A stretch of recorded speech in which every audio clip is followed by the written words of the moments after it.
Okay, so the question was to do at the end of chapter 10, problem number 107. So that's the one I'm going to do. So the first one says to complete each of the following equations by supplying the missing reactant or product as indicated by the question mark. So the first one is a complete combustion reaction. So when you talk about complete combustion, you have to remember there's a difference between complete and incomplete, right? If you had something that was incomplete combustion, you would make carbon monoxide and water. But if you had complete combustion, you would make carbon dioxide and water. So the first one is a complete combustion. So I know I'm going to make as a product some CO2, and I know I'm going to make H2O. So those are the products, but you also have to balance. I think they want you to balance the chemical equation here.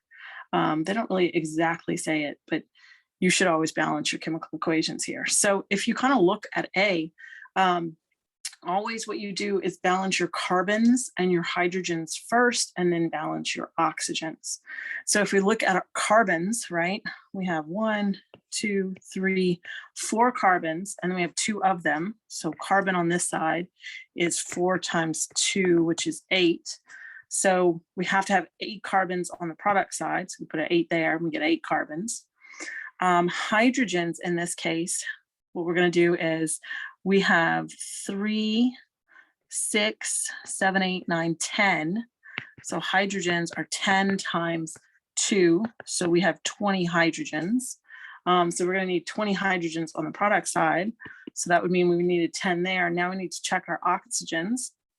So our oxygens on the reactant side, we have 2 times 13. That gives us 26 oxygens. And if we look on our product side, for our carbon dioxide, we have 8 times 2 is 16, plus 10 gives us 26. So we're balanced. Okay, B. It says, give all the possible monobrominated products. So for B, if I could scroll up a little bit, right? You have to kind of take this molecule, and this is the condensed form, and actually draw it, right? So if you were to draw this molecule, you have a CH3, right? So that's going to be an end. Then that CH3 is bound to a carbon. Now this carbon is bound to 2 CH3s and an H. And you could have put them anywhere, right? It doesn't really matter. So now when you look at this, we're going to combine this with bromine, right? 3R2. So one of the bromines is going to replace our hydrogen, right? A hydrogen. It doesn't matter which hydrogen, but it's going to replace a hydrogen.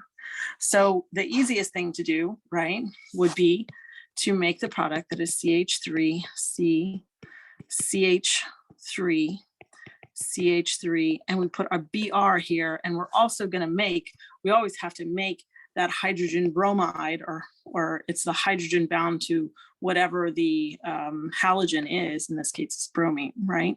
So these are 2 of the products that could be there, right? But you got to think that that bromine can actually bind to any of the carbons, right? So what we did in this first one is we made the bromine attach to the central carbon. That's the carbon where the hydrogen was swapped for a bromine. But that bromine can swap with any hydrogen. So there are other possibilities. There are hydrogens here, here, and here.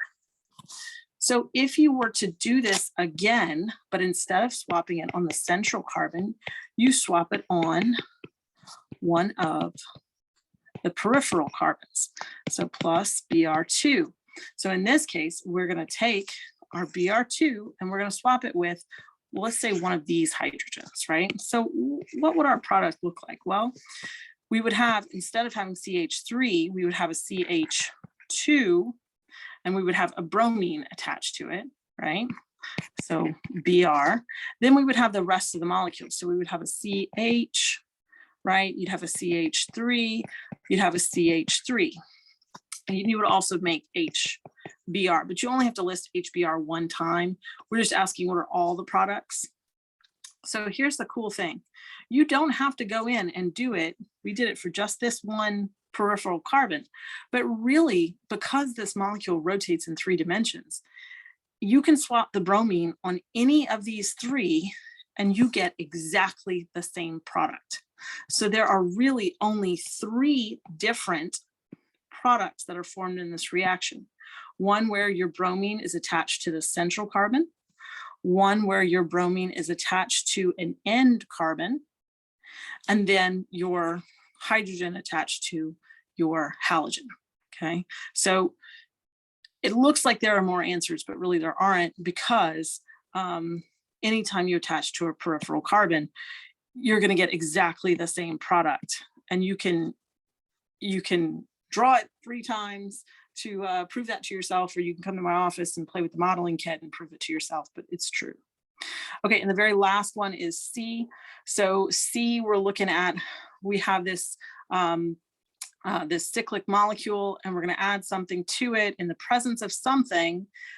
And now we have that same molecule, but it's attached to a chlorine, and we have a hydrogen and a chlorine together. So what had to be there? Well, this question mark had to be Cl2, right?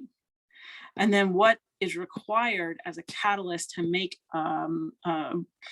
this halogenation reaction occur? And you need light. Okay, that's it. Hope it helped.